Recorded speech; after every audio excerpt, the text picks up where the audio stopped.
The throne room was deadly quiet, the kind of silence that precedes a storm. David, the Alpha King, stood with his back rigid, his jaw set in stone. He had expected her to scream. He had prepared for her to shatter, to drop to her knees and beg him to reconsider the brutal words he had just spoken in front of the entire assembly. I, David Vance, Alpha King, reject you, Lisa, as my mate. But Lisa didn't move. She didn't gasp. Her eyes, usually so expressive, were twin pools of still water. She looked at him, really looked at him, for 3 agonizing seconds. Then she simply nodded once, turned, and walked toward the heavy oak doors. She accepted his rejection, without crying. And as the heavy doors clicked shut behind her, David realized with a sudden, suffocating terror that her absolute silence was going to break him far worse than any tears ever could. The air in the grand hall of the Obsidian Pack estate tasted of ancient polished wood, expensive wine, and simmering anxiety.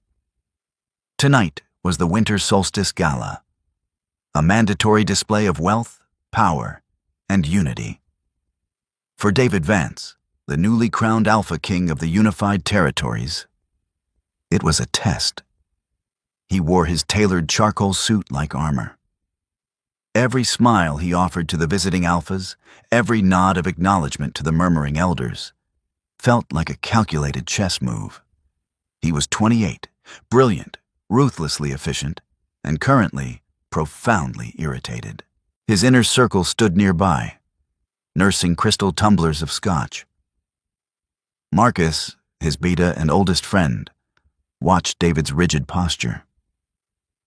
"You look like you're preparing for a firing squad, not a party," Marcus murmured, stepping close enough so the hovering dignitaries couldn't hear. David didn't look at him. His gaze was locked on the grand staircase. "The elders are circling, Marcus. They want to know when I'm choosing a Luna. They think without a queen, the alliances are fragile." "They are fragile," Marcus pointed out sensibly. "And they're not wrong. A mate stabilizes the king." "A mate is a vulnerability," David countered, his voice a low, vibrating hum that made a nearby waiter flinch. David had seen what love did to men. He had watched his own father, the previous king, make disastrous tactical decisions to protect a fragile Luna. David had vowed long ago his reign would be built on logic, strength, and unbreakable alliances, not the fickle, chaotic whim of a fated bond. If the moon goddess paired him, he would deal with it strategically, politically. Then, the murmuring in the hall died down. At the top of the sweeping mahogany staircase stood Lisa. David's breath stopped in his chest. It wasn't a gasp. It was a sudden, violent halting of his lungs. Lisa wasn't royalty. She was the daughter of the Pack's lead archivist, a quiet girl who spent her days in the dusty, lower levels of the estate, cataloging Pack history. David knew her peripherally. She was always polite, always blending into the background. Tonight, she was not blending in. She wore a gown of deep emerald silk that clung to her curves and moved like liquid when she stepped. Her dark hair was swept up, revealing the delicate column of her neck, but it wasn't the dress. The moment their eyes locked across the cavernous room, a scent hit David with the force of a physical blow. Vanilla, rain-soaked earth, and something electric. The scent of his mate. His wolf slammed against the cage of his ribs, roaring in a possessive, primal frenzy. "Mate, ours." David gripped his glass so hard the crystal groaned. He saw the exact moment it hit her, too. Lisa froze halfway down the stairs. Her hand tightened on the banister. Her eyes, a striking, clear hazel, widened. The color drained from her face, leaving her pale and exquisite. No, David thought, a cold dread washing over his logical mind. Not her. Not a commoner. Not an archivist. The political ramifications flashed through his brain in a millisecond. The elders wanted him to mate with Lady Genevieve of the Northern Wastes to secure the iron trade. They would never accept a mousy archivist as their Luna. She had no power, no territory to offer, no political leverage. She was exactly the kind of vulnerability he had sworn to avoid. He saw Lisa take a tentative breath. A small, hopeful light blooming in her eyes as she began to descend the remaining stairs. Her gaze fixed solely on him. She was walking toward him, drawn by the invisible, magnetic pull of the bond. David set his glass down on a passing tray. His jaw clenched so tightly, his teeth ached. He had to kill this before it breathed. He had to sever it in front of everyone, so there would be no whispers, no hope, no political fallout. He stepped forward, meeting her at the base of the stairs. The hall had grown unnervingly quiet as the guests sensed the shifting energy. "David?" Lisa breathed, her voice barely a whisper, meant only for him. Her eyes were shining with a profound, terrifying vulnerability. David looked down at her. He felt the bond trying to wrap around his heart, trying to sink its claws into his soul. He forced his face into a mask of cold, unyielding stone. "Step back, Lisa," he commanded, his voice carrying the harsh, commanding resonance of the Alpha King. The hopeful light in her eyes flickered. "What?" David squared his shoulders, ensuring his voice would carry to the listening elders, to Marcus, to the entire assembly.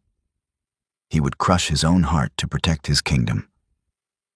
"I, David Vance, Alpha King," he declared, the words slicing through the silence like a guillotine, "reject you, Lisa, as my mate." For a moment, the world stopped spinning. The music from the string quartet in the corner faltered and died out in a discordant scrape. Gasps rippled through the crowd of dignitaries. A rejection. The Alpha King had just publicly rejected his fated mate on the night of the winter solstice. It was unprecedented. It was brutal. David braced himself. He waited for the inevitable. The sobbing, the collapse, the desperate pleas. He had seen rejections before. The physical pain usually drove the rejected party to their knees. He hardened his heart, preparing to have his guards escort her away so she could heal in private. It was a necessary cruelty. But Lisa didn't fall. She stood perfectly still at the bottom of the stairs. The emerald silk of her dress barely trembled. The hopeful light in her hazel eyes hadn't just flickered out. It had been instantly replaced by an unreadable, flat calm. David frowned slightly, a sliver of confusion piercing his icy facade. Why wasn't she crying? Why wasn't she screaming at him? Lisa looked at him. She didn't look at his crown, or his broad shoulders, or the murmuring crowd behind him. She looked directly into his eyes, stripping away the title of king and seeing only the man who had just shattered her soul. The silence stretched, heavy and suffocating. David felt a bead of sweat form at the nape of his neck. "Say something," his wolf snarled at him, confused and deeply wounded by the severed bond. "Why isn't she fighting for us?" Lisa took a slow, deep breath. Her chest rose and fell evenly. Then she offered him a small, almost imperceptible nod. It wasn't a bow of submission. It was an acknowledgement, an acceptance. "I accept your rejection, Alpha King," Lisa said. Her voice wasn't loud, but in the dead silence of the hall, it carried perfectly. It was smooth, steady, and entirely devoid of emotion. No tremor, no tears. Then she turned around. She didn't run. She didn't hike up her skirt to flee in humiliation. She simply walked back up the stairs, her steps measured and even, the same way she had come down. David stood frozen. He watched the sway of the emerald fabric, the straight line of her spine. He felt a sudden, irrational urge to reach out and grab her wrist, to pull her back and demand she react. He wanted her to show him the pain he knew he had inflicted, because this silence, this calm, collected departure, was deeply, fundamentally wrong. He had expected to break her. Instead, as the heavy oak doors at the top of the landing clicked quietly shut behind her, David felt a hairline fracture form in his own chest. Marcus stepped up beside him, his face pale. "David, what did you just do?" "What had to be done?" David snapped, though his voice lacked its usual conviction. He turned back to the crowd, forcing a tight, authoritative smile. "The music. Play." The quartet scrambled to resume their playing, but the festive atmosphere was dead. The elders watched him with narrowed, calculating eyes. They had wanted him to avoid a weak mate, yes, but the public brutality of it, and Lisa's chillingly stoic reaction, had unsettled them. David spent the rest of the evening making political small talk, discussing trade routes and border patrols. He accepted the fawning attention of Lady Genevieve, who seemed delighted by the turn of events. But he heard none of it. Every time there was a lull in the conversation, he heard the click of those oak doors. Every time he blinked, he saw the flat, empty look in Lisa's hazel eyes. He retreated to his study long before the gala ended. He poured himself a massive glass of bourbon and stood by the window, looking out over the snow-covered grounds. He had secured his kingdom. He had proven he was ruled by logic, not emotion. He had done the right thing for his people. So why did he feel like he had just made the greatest mistake of his life? His wolf whimpered, a pitiful, broken sound in the back of his mind. David pressed his forehead against the cold glass. She hadn't shed a single tear. And that, he realized with a sinking dread, was far more terrifying than if she had flooded the grand hall with her weeping. 3 days passed. The estate was humming with the fallout of the solstice gala. Whispers followed David down the corridors. The staff avoided his gaze. The Alpha King was ruthless, they murmured. Cold, David threw himself into his work, burying his growing unease under treaties and border dispute reports. He expected Lisa to leave. Usually, a rejected mate left the territory immediately, unable to bear the proximity. He had quietly instructed his head of security to ensure she had a generous severance and safe passage wherever she wished to go. On the 4th morning, David needed a specific historical precedent regarding a land dispute with the southern clans. "Get the head archivist," David barked at his assistant, a young beta named Thomas. "Sir." Thomas hesitated, shifting uncomfortably. "The head archivist, Mr. Hayes, is on a mandated leave of absence. His daughter—" Thomas trailed off, realizing his mistake. David's head snapped up. "I know who his daughter is, Thomas. Where's the file?" "Lisa. Lisa has it, sir. She's the only one who knows the filing system for the old treaties." David felt a muscle twitch in his jaw. "She's still here?" "Yes, sir. She returned to work the morning after the gala." David stared at him. She hadn't left.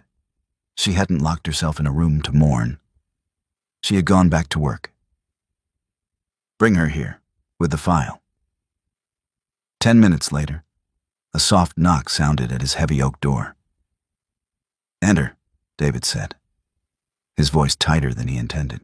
Lisa walked in. She was wearing a simple, conservative gray skirt and a white blouse.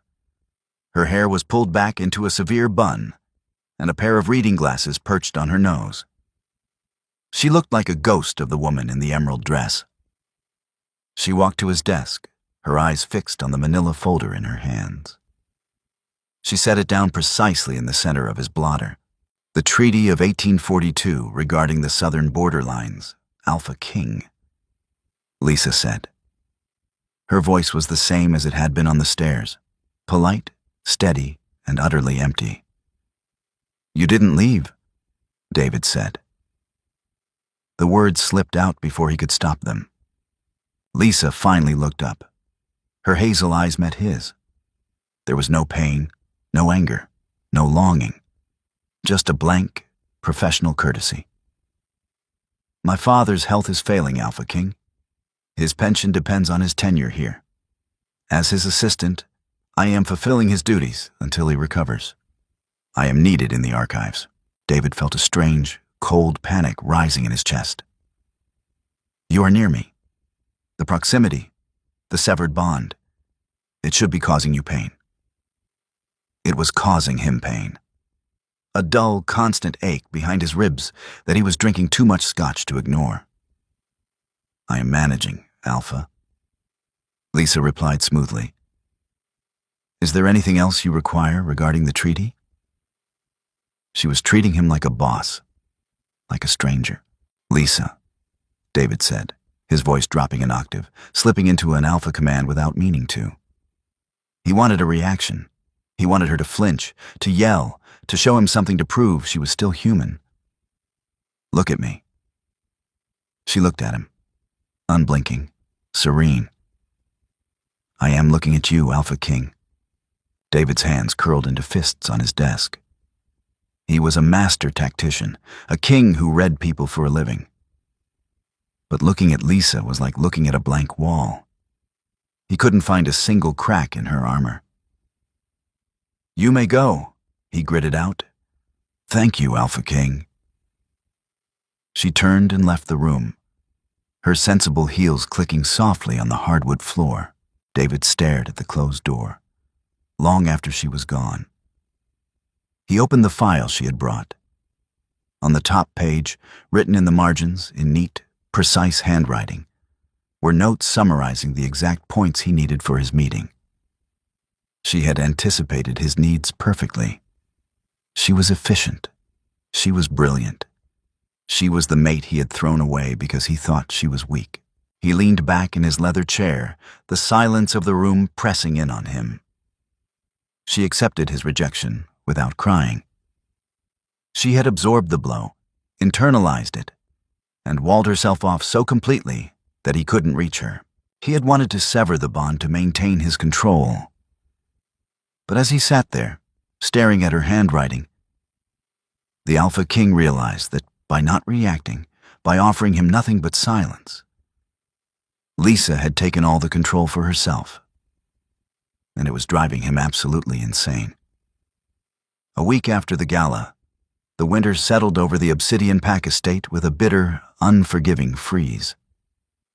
Inside the Grand Council chamber, the atmosphere was equally frigid. Though the massive hearth roared with fire, David sat at the head of the heavy oak table, staring at a topographical map of the northern wastes. Around him, his top generals and the prominent elders argued over supply chains. To his right sat Lady Genevieve. She had extended her visit, supposedly to aid in the negotiations, but her true purpose was painfully obvious to everyone in the room. She was laying claim to the empty space beside the king. "Alpha," Genevieve purred, leaning closer. Her perfume, an overpowering blend of crushed roses and heavy musk, invaded his senses. "If my father's soldiers are to patrol the perimeter, we will need a greater share of the silver mine yields. It is only fair." She placed a perfectly manicured hand over his forearm. A violent, visceral wave of nausea hit David. His wolf, usually a disciplined, dormant presence in his waking hours, violently recoiled. It snarled, pacing angrily against the confines of his mind. "Not ours. Get her away." David carefully, deliberately, pulled his arm out from under her touch. He did it smoothly, disguised as reaching for a ledger. But the slight tightening of Genevieve's lips told him she noticed the slight. "We will review the yields, Lady Genevieve," David said, his tone perfectly even, though a dull, throbbing ache pulsed behind his eyes. It was a persistent pain, that had started the night he uttered the rejection. A quiet, steady punishment. Perhaps Elder Thorne, a man with a face like crumpled parchment and loyalties strictly tied to the Northern Alliance, said loudly, "We should formalize the ties between our packs sooner rather than later, Alpha. A king without a mate projects instability. The solstice proved you are willing to make difficult choices for the good of the pack. Now, you must make the right one." David's jaw clamped shut. He felt a phantom scent drift through his memory, vanilla and rain-soaked earth. He brutally shoved it down. "My marital status is not on the agenda today, Elder Thorne. The supply lines are."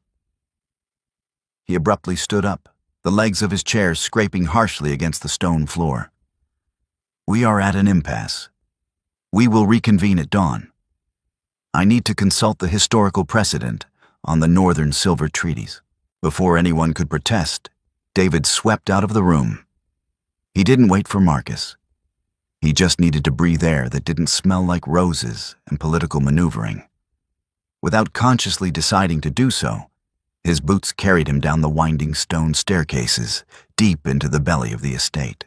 The archives were housed in the oldest part of the manor, a sprawling network of dimly lit aisles smelling of ancient parchment, binding glue, and dust. It was quiet here. A profound, heavy silence that felt entirely different from the oppressive tension upstairs. David walked down the central aisle, his footsteps muffled by the threadbare runner. He found her in the section dedicated to the border wars of the 18th century. Lisa was perched high on a rolling wooden ladder, her arms full of heavy, leather-bound tomes. She wore another conservative outfit, a dark navy sweater and a woolen skirt. A stray lock of dark hair had escaped her severe bun, falling across her cheek. David stopped, leaning against a bookshelf, hidden in the shadows. He simply watched her.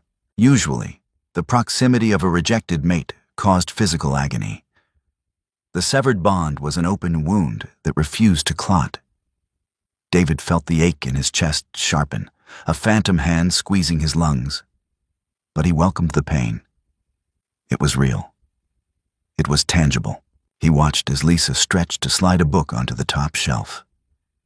As she did, her breath hitched. Her hand trembled violently, and she rested her forehead against the wooden shelf, her eyes squeezing shut. A look of profound, agonizing pain washed over her features, breaking her mask of polite indifference. Her knuckles turned white as she gripped the wood, breathing in shallow, ragged gasps. She was suffering.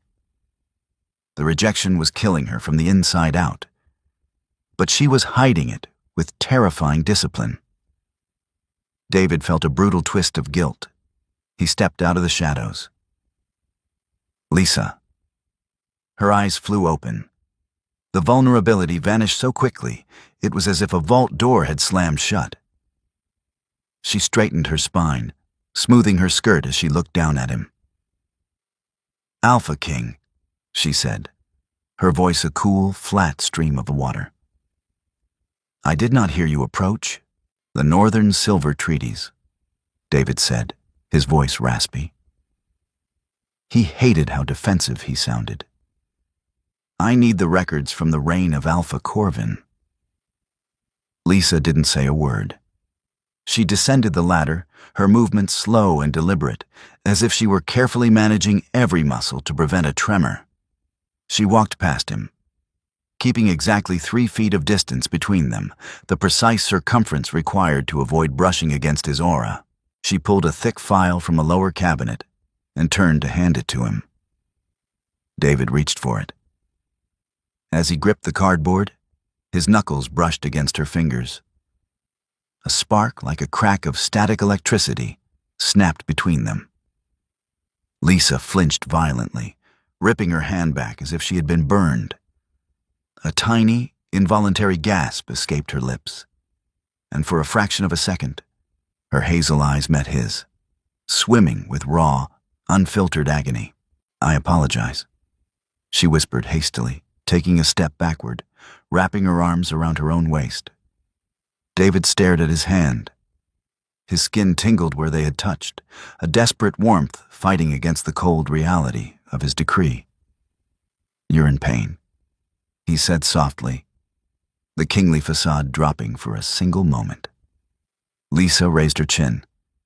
The mask slid perfectly back into place. "I am perfectly functional, Alpha. Is there anything else?" "Stop doing that," David snapped, a flare of anger rising in his chest. "Stop pretending it doesn't hurt. You're dying on your feet to protect a job." "I am protecting my father," Lisa corrected him, her tone icy and polite.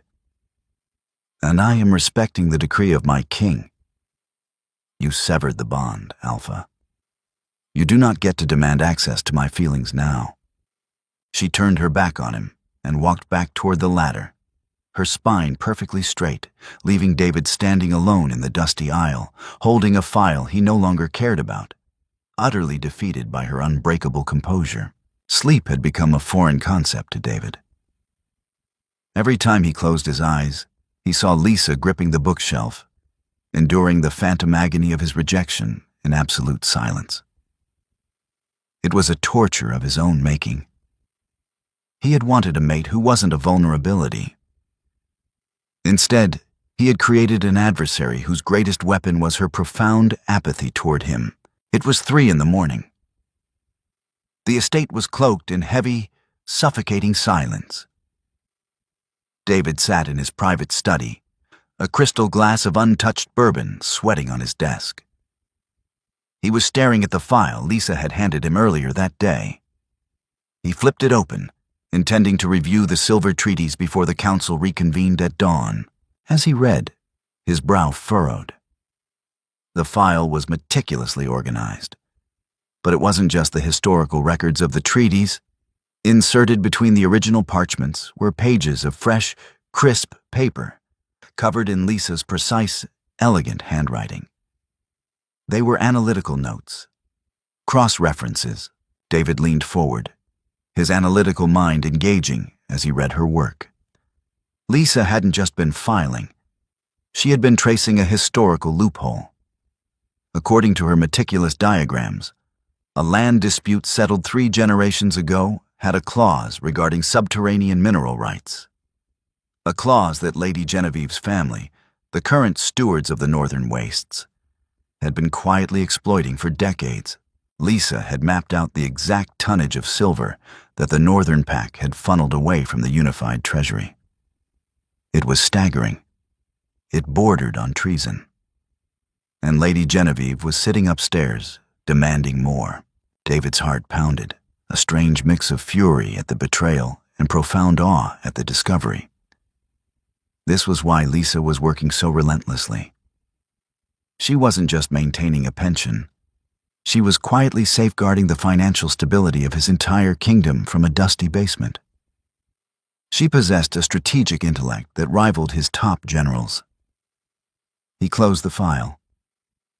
He couldn't wait until dawn. David strode out of his study, moving silently through the dark, sleeping corridors of the estate. He descended the stairs to the archives. A single golden sliver of light spilled from beneath the heavy wooden door. He pushed it open.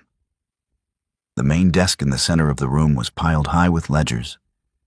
Lisa was slumped forward over the desk, her head resting on her folded arms, fast asleep. A single desk lamp cast a warm halo over her dark hair. David stepped into the room, his movements terrifyingly quiet for a man of his size. He approached the desk, his eyes taking in the exhaustion etched into the pale lines of her face, even in sleep. The dark circles under her eyes were bruised and heavy. The bond sickness was draining her life force, yet she stayed. He looked down at the ledger beneath her arm. It was a current shipping manifest, cross-referenced with a tax document from 70 years ago. "Lisa," David said softly. She jerked awake instantly, a sharp intake of breath filling the quiet room. She scrambled backward, her chair scraping loudly against the stone floor. Disorientation flashed in her eyes for a millisecond, before the familiar, impenetrable mask of polite indifference slammed down. "Alpha King," she said, quickly standing and smoothing her skirt. She didn't look at the clock. She simply accepted his presence at 3 in the morning as if it were a normal business appointment. "How may I assist you?" David tossed the file she had given him earlier onto the desk. "I read your notes on the Northern Silver Treaties." Lisa glanced at the file, her expression unreadable. "I hope they were helpful for your negotiations." "Helpful?" David let out a harsh, incredulous breath. "Lisa, you've uncovered a generational embezzlement scheme. Lady Genevieve's family has been stealing from the crown for 40 years. Thokar. They have been exploiting a vaguely worded addendum from the Treaty of 1902. Lisa corrected, her tone academic and detached. "Technically, it is not theft under the ancient laws, but it is a severe breach of the modern Unification Pact. I assumed you would want the data before finalizing any new trade agreements with Lady Genevieve." David stared at her, the silence stretching between them. "Why didn't you bring this directly to me? I am an archivist, Alpha. My job is to organize the data. It is your job to act upon it." "You are brilliant," David said, the admission tearing its way out of his throat. He stepped closer to the desk, the physical pull of the bond roaring in his ears, begging him to touch her, to claim her. "You have a mind for strategy that this pact desperately needs. You are not just a commoner." Lisa's eyes hardened, a microscopic fracture in her composure. "Do not patronize me, David." It was the first time she had used his name since the stairs. It hit him like a physical blow. "You rejected me because I had no power, no political leverage." Lisa continued, her voice remaining quiet, though it now carried a razor-sharp edge. "You looked at me and saw a liability. You do not get to praise me now because you realized I am useful. I am doing this for the pack, not for you." David gripped the edge of the desk. The pain in his chest was a living thing, clawing at his ribs. "How are you doing this, Lisa? The pain of the severed bond. It should be crippling you. It's crippling me." Lisa looked at him, her hazel eyes cold and clear. "You are an Alpha King, used to controlling everything," she whispered, the brutal honesty slicing through the quiet room. "You severed the bond to keep your control. I accepted it to keep mine. The pain is merely a consequence. I endure it because my father taught me how to work through the quiet." "Good night, Alpha." She turned off the desk lamp, plunging the room into shadows, leaving David standing in the dark, haunted by the brilliant, unbreakable woman he had thrown away. The great hall was flooded with the harsh, unforgiving light of the winter morning. The council table was fully assembled. David sat at the head, his face a mask of stone, betraying none of the sleepless night he had spent agonizing over his confrontation in the archives. To his left sat Marcus, taking notes. To his right, Lady Genevieve, looking radiant and utterly confident. Across the table, Elder Thorne cleared his throat, his ancient eyes fixed on David. In the corner of the room, seated at a small side table, was Lisa. She had been summoned to act as the official record keeper for the session, a duty usually performed by her father. She sat with perfect posture, her pen moving silently across the parchment, her face a serene, unreadable portrait. "Alpha Vance," Elder Thorne began, his voice echoing in the cavernous room. "We must finalize the northern perimeter defense. Lord Genevieve's father requires an answer regarding the increased silver yield allocation." "We have reviewed the yields, Elder Thorne," David said, his voice deadly quiet. He didn't look at Genevieve. "And we have found a discrepancy." Genevieve shifted slightly in her chair. A discrepancy, Alpha? A structural one, David replied. It appears the Northern Wastes have been misinterpreting the subterranean clauses of the 1902 treaty for several decades. A murmur rippled down the table. Elder Thorne's face darkened, a flush of angry red creeping up his neck. Misinterpreting. Alpha, those treaties are ancient and complex. I assure you the Northern Lords are acting entirely within their ancestral rights. Thorne's eyes darted around the room, looking for a target, and landed on the quiet woman in the corner. Who prepared this data? Thorne demanded, pointing a trembling, accusatory finger at Lisa. The archivist's daughter? Her father's mind is half gone with dementia, and we are trusting a commoner girl to interpret sovereign pack law? The room went dead silent. David felt a lethal, protective rage surge through his veins. His wolf clawed at the surface, demanding he tear out Thorne's throat for disrespecting their mate. He opened his mouth to shatter the elder's insolence, but a quiet, clear voice beat him to it. My father's mind is perfectly intact, Elder Thorne, Lisa said. Every head snapped toward her. She hadn't stopped writing. She didn't look angry. She looked merely observational. She set her pen down and finally looked up, meeting Thorne's furious glare with a gaze of chilling calm. The data is not an interpretation, Lisa continued, her voice carrying effortlessly across the large room. It is a mathematical certainty. If you review page 4 of the addendum, cross-referenced with the geographic fault lines mapped in 1914, you will find that the Northern Wastes have been claiming veins that fall entirely outside their ancestral borders. The total overage equates to roughly 300 pounds of pure silver annually. It is not an ancestral right, Elder. It is embezzlement. The hall erupted. Men shouted. Genevieve stood up, her face pale with shock and outrage. How dare you? She shrieked, dropping her aristocratic poise. You are a lowly clerk. Silence, David roared, his alpha aura exploding outward, pressing the air out of the room. The shouting instantly ceased. Several of the weaker men slumped in their chairs. David kept his eyes fixed on Lisa. She hadn't flinched at the noise, nor had she cowered under his aura. She simply sat there, having single-handedly detonated a political bomb with perfect, polite composure. The archivist is correct, David said coldly, turning his deadly gaze to Thorne. The evidence is irrefutable.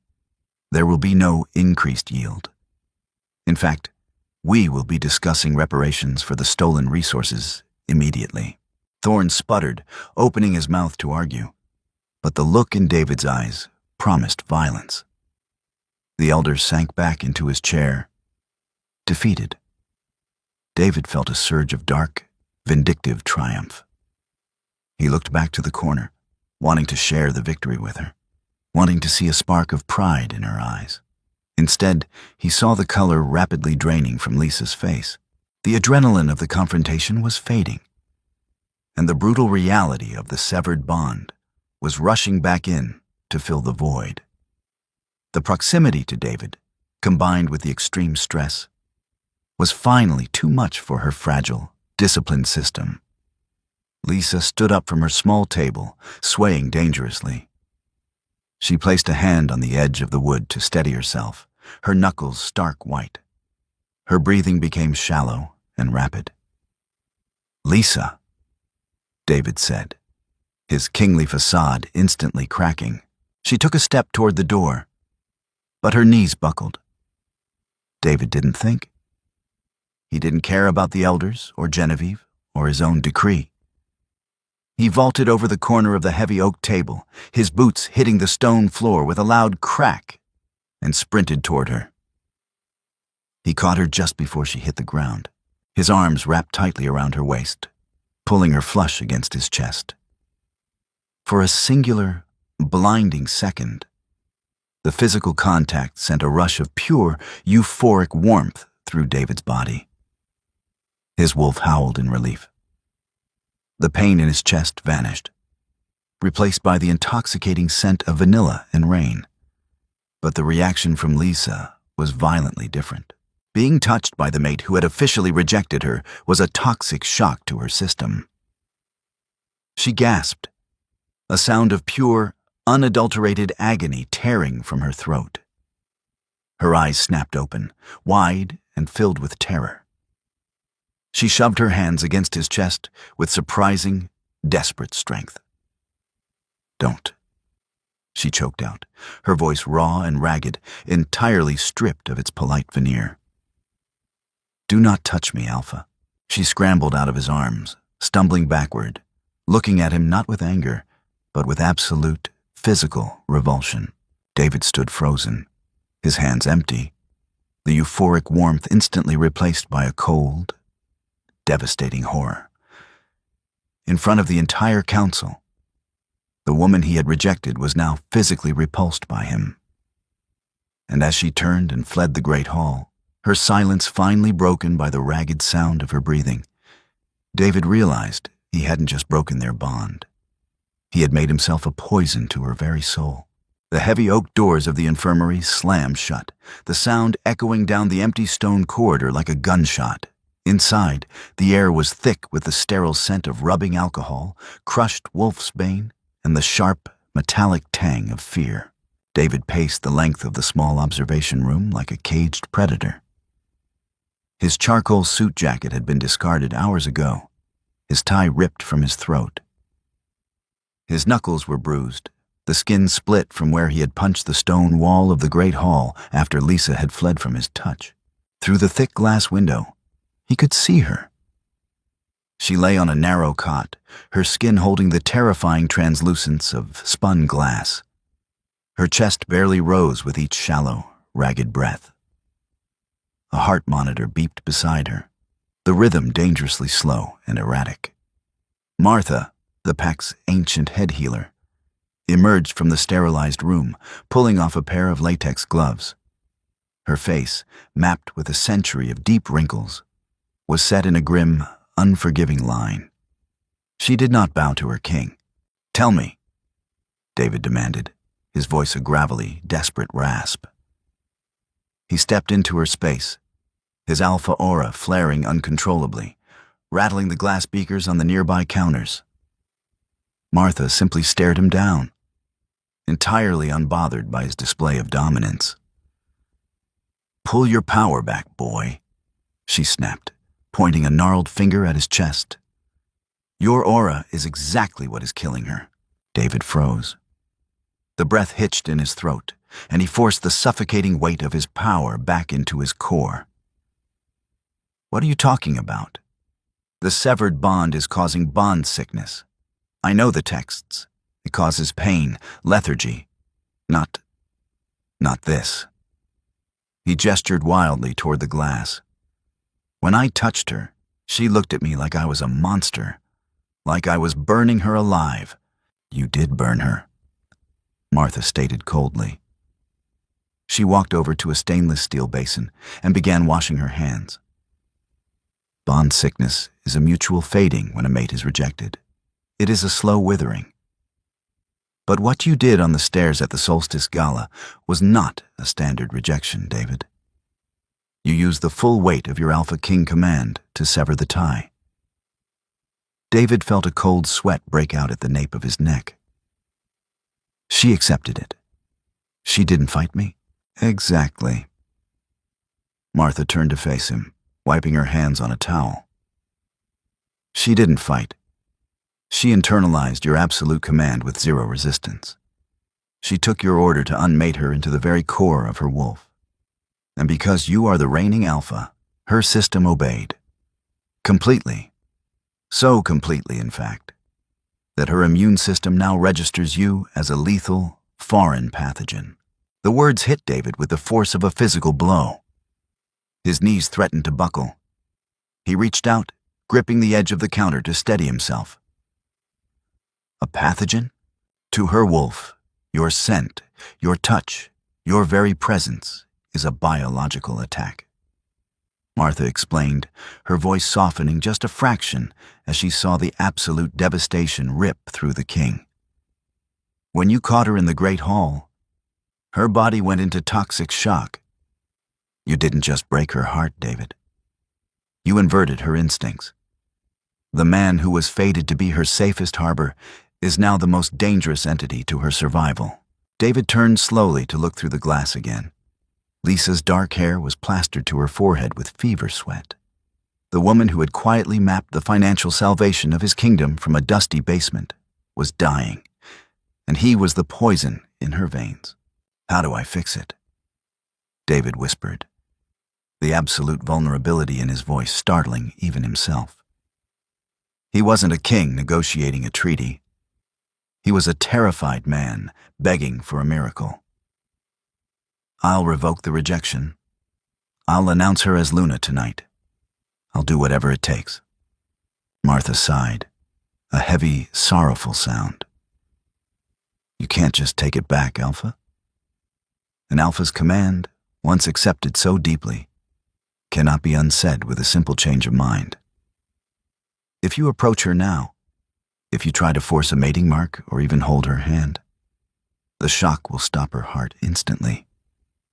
Then what do I do?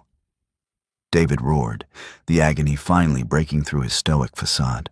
You leave, Martha said firmly.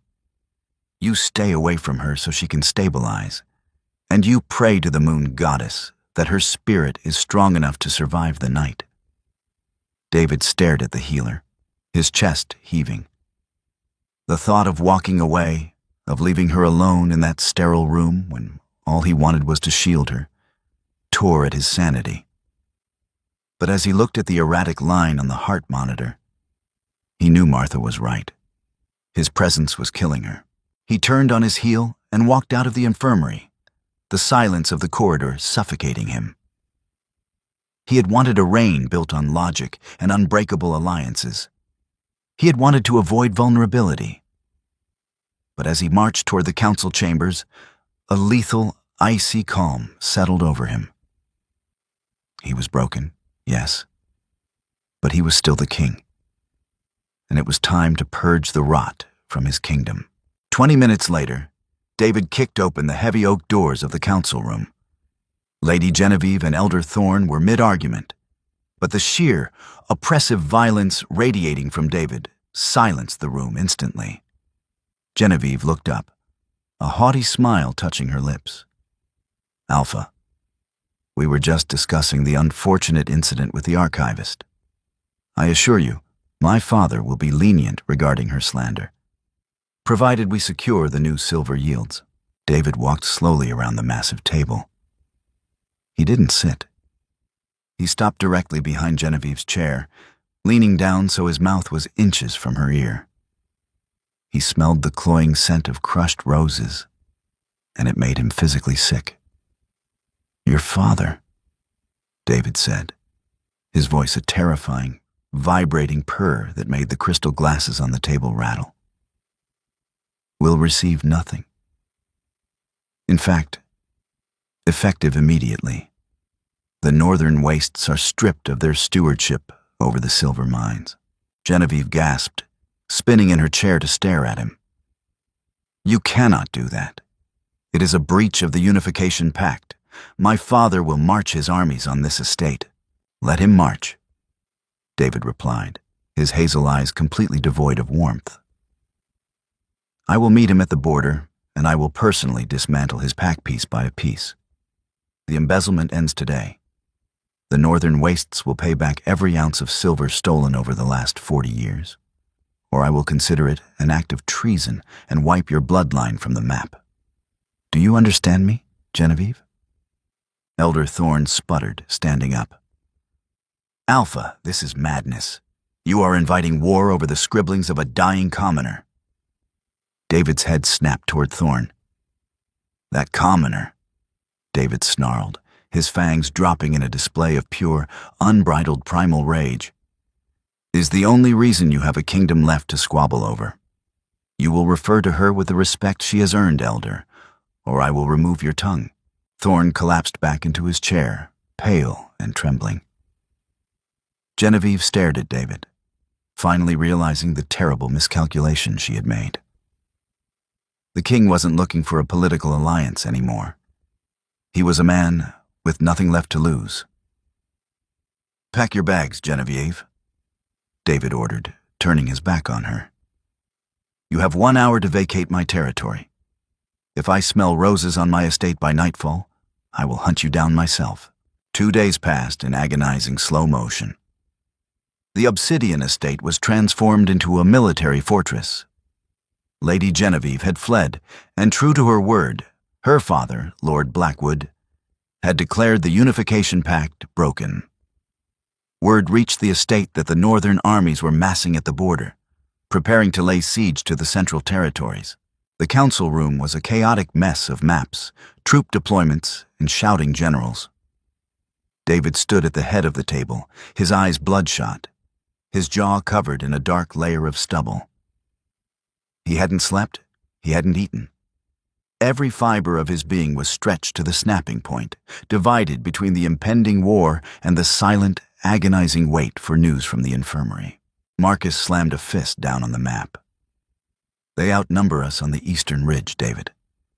If Blackwood pushes through the valley, he cuts off our supply lines. We are going to bleed for this silver." "Then we bleed," David said, his voice raw but unwavering. "We do not yield to thieves. We hold the choke point at the river. If they want this estate, they will have to wade through their own dead to get it." The generals nodded grimly. It was a bleak strategy, a defensive stand that would cost hundreds of lives. But the Alpha King had spoken. Suddenly, the heavy doors of the council chamber creaked open. The arguing ceased. David looked up, annoyed by the interruption, but the words died in his throat. Standing in the doorway, supported heavily by the ancient pack healer, was Lisa. She looked like a ghost haunting her own life. She wore a simple white linen gown, her frame painfully frail beneath the fabric. Her skin was the color of old parchment, and her dark hair hung limply around her shoulders. She was trembling violently, every breath a visible, agonizing effort. Yet her hazel eyes burned with a fierce, unyielding light. Under one arm, clutched tightly against her ribs, was a massive, leather-bound ledger. "Lisa," David breathed. He took an instinctive step forward, the desperate urge to catch her overwhelming his logic. "Stop," she gasped, raising a trembling hand. "Do not come closer, Alpha." David froze, his boots glued to the stone floor. The reminder of his toxicity to her was a fresh knife in his gut. He watched in helpless agony as Martha guided Lisa to the nearest empty chair at the end of the long table. Lisa practically collapsed into the leather seat, panting as if she had just run a marathon. Elder Thorne sneered, though he kept his voice low. "What is the meaning of this? This is a war council, not a hospice ward." Lisa didn't look at Thorne. She carefully, painstakingly hoisted the heavy ledger onto the polished oak table. Her fingers, thin and shaking, unclasped the brass lock. You are preparing to fight a war over the silver mines," Lisa said, her voice a fragile, raspy whisper that barely carried over the crackle of the fireplace. Yet, every man in the room strained to hear it. "We are preparing to defend our borders, yes," Marcus answered gently, casting a worried glance at David. Lisa shook her head slightly, closing her eyes for a moment to gather her strength. "You don't have to fight. You don't have to bleed." She opened the ledger to a page marked with a dried, pressed bluebell. The parchment was yellowed and brittle with age. "My father." He couldn't remember his own name yesterday.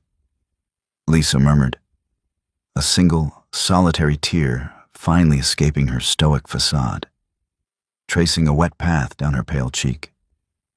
It was the first tear David had seen her shed, and it shattered whatever was left of his heart. But in his lucid moments, he remembered the archives. He remembered a blood pact. She pushed the massive book an inch forward. In 1874, Lisa continued, forcing the words out, Lord Blackwood's great-grandfather attempted a similar rebellion against the unified crown. He failed. To spare his bloodline from execution, he signed the vow of the Crimson Moon. David frowned, his tactical mind instantly engaging. The Crimson Vow? That's a myth. A ghost story elders tell pups to enforce loyalty. It is not a myth. Lisa breathed, tapping the fragile parchment.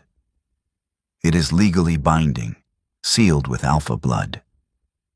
The vow states that if any direct descendant of the Blackwood line raises arms against the unified crown unprovoked, the magic of the pact will instantly strip them of their alpha status. Their wolves will be severed from their spirits, leaving them as omegas. A stunned silence fell over the War Council. If this were true, it was a nuclear deterrent. No alpha would risk their wolf, their very identity, for silver. We didn't provoke them, Marcus stammered, reading the ancient script over Lisa's shoulder. We demanded stolen goods be returned. That is lawful justice, not an unprovoked attack. Exactly, Lisa whispered. She looked up, her gaze bypassing the generals, the elders, and finding David at the head of the table. Send a rider to the border. Send a copy of this pact under a flag of truce. Remind Lord Blackwood of the blood his ancestors spilled. If he steps 1 foot across the valley, he loses his wolf. The sheer brilliance of the maneuver left the room speechless. She had just dismantled an entire invading army with a single piece of paper. She had saved hundreds of lives without lifting a sword. You, David choked out, overwhelmed by the magnitude of what she had just done for a pack that had treated her like garbage. You saved us. Lisa offered a ghost of a smile, a tragic, hollow thing. I am an archivist, Alpha. It is my job to know the history. Suddenly, a violent shudder racked her frail body. The adrenaline that had propelled her to the council room evaporated in an instant. Lisa's eyes rolled back in her head, and she slumped sideways, sliding out of the heavy leather chair toward the unforgiving stone floor. Lisa, David roared.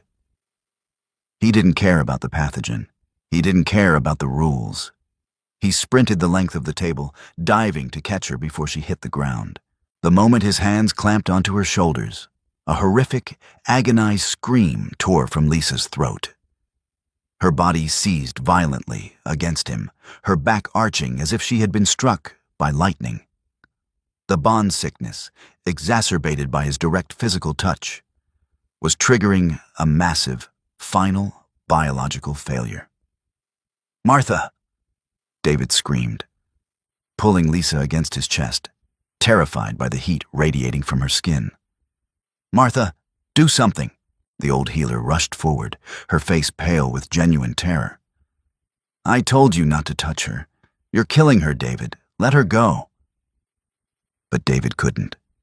He looked down at Lisa's face, watching the life rapidly draining from her hazel eyes, her breathing stopping entirely. He was holding his mate, his equal, his savior, and his touch was the blade ending her life. The Obsidian Pack estate entered a golden era of unprecedented peace. The northern wastes, terrified by the Crimson Vow, capitulated without a single casualty, paying heavy reparations that stabilized the unified territories for generations. David and Lisa ruled not as king and a decorative Luna, but as true equals. The elders quickly learned that while the Alpha King commanded the armies, the quiet woman in the library controlled the strategies, the ledgers, and the true power of the pack. They never fought a war again. Lisa proved that the most formidable weapon in a kingdom wasn't a roar or a set of claws, but the quiet, devastating power of a brilliant mind and an unbreakable spirit. And David, the ruthless tactician, learned that the only silence to fear is a world without her in it. Thank you for reading this story.